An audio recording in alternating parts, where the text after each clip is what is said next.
Hello and welcome to Let's Talk. My name's George Kingsnorth, and this week we're going to be looking at the script that I wrote and how it's been dissected by a few of my colleagues.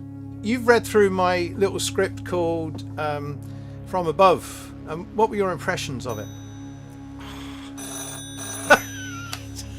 If you like the videos we're producing, please subscribe, click on the notifications bell for notifications of up and coming videos. Not too bad. Look, I'm actually in the middle of recording something, so can we ring you back in about 10 minutes? And I hope you enjoy this particular video. We're lost in this language of ageism and history and localization. Sorry, hold on a second. Hello? So over the last couple of weeks, I've been writing a script called From Above. It's a little sci-fi movie which we put in for some funding. We're only expecting to get about 10,000 euros. What we were using From Above was a test to go through the actions of making an application to various authorities for funding. And I decided that what I'd do is just write what I'd like to have done, as opposed to writing a piece specifically for the budget. Between us all, we came back with, we need to come up with a short story that has a little bit of interest and does three actions, maybe sort of sex, drugs and rock and roll. And in doing so, this has drawn up a few little issues, especially about the cost of producing the piece. And it has enough characters in it that fills 5 to 10 minutes of screen time. So from a production management point of view, Dave Pearce, who will be doing the cinematography, has started to analyse what can be done and what features that we might need. We have the scope of the film, which is the cost, which the funding we have is a fixed amount, the time, which can be variable, and then what has to be done, which also could be variable. To create some of the effects that we're actually looking at producing, whether it's digital effects or analog effects, as in that we've created, and in one case using tubes, mud and blowing bubbles. However, the cost remains the same because the amount of funding we're getting cannot be changed. Should be fun. The original idea we had when we were talking between the director, myself as cinematographer, and the producer was to make it as minimal as possible to cut down on the costs. The purpose behind this is so that we can see how effective it can be to make the film at the budget that we've been given. So it was a minimalist idea.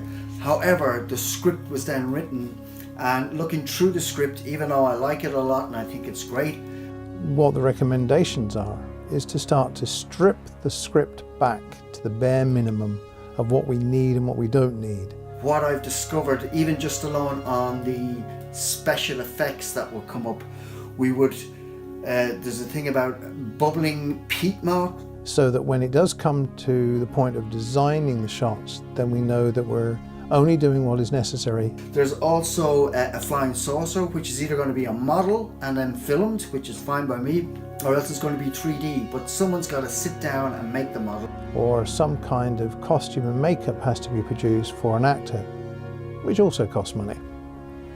Once that's organised, we can then talk about the cinematography, because otherwise it might have to be changed completely, and there's no point in going through all of that. At least I don't find it any point in going through all of that if we're not going to do it in the end. So this is important because quite often in the film industry, a lot of people find that they're being asked to do more and more hours. Don't usually get paid a proper wage for their work. So there's a certain value in the expertise that people bring to a production. It is really important that because we're creatives trying to do this, that we make sure that they do get paid and not saying, here's your money, and then giving them twice as much work to do. And that's what we've got to bear in mind as we start to produce this film. My first point, coming from a project management point of view rather than a creative point of view, is that I think the scope of the project will not fit within the price that we have been given if we get the project in the first place. The process that we're using is to go through the script and decide what is necessary and what is not necessary to develop the story along the story arc. So it's up to the producer to show that that can be done within the 10,000 euros funding that we would receive. The minimum ask, in my opinion, and our opinion subsequently, was this is an advert for Offaly. So under that guise, that influenced what our story was. And what effectively our story became was a TripAdvisor review by an extraterrestrial of his visit and journey to Offaly as a location. And what any visitor would do is have a little bit of sex, drugs and rock and roll and then go off and tell his friends about it. But this is just to try and demonstrate the processes that we're going through to produce this short film. I hope you enjoyed the film. Please subscribe and click on the notification bell, and I look forward to seeing you next week. Thanks for watching.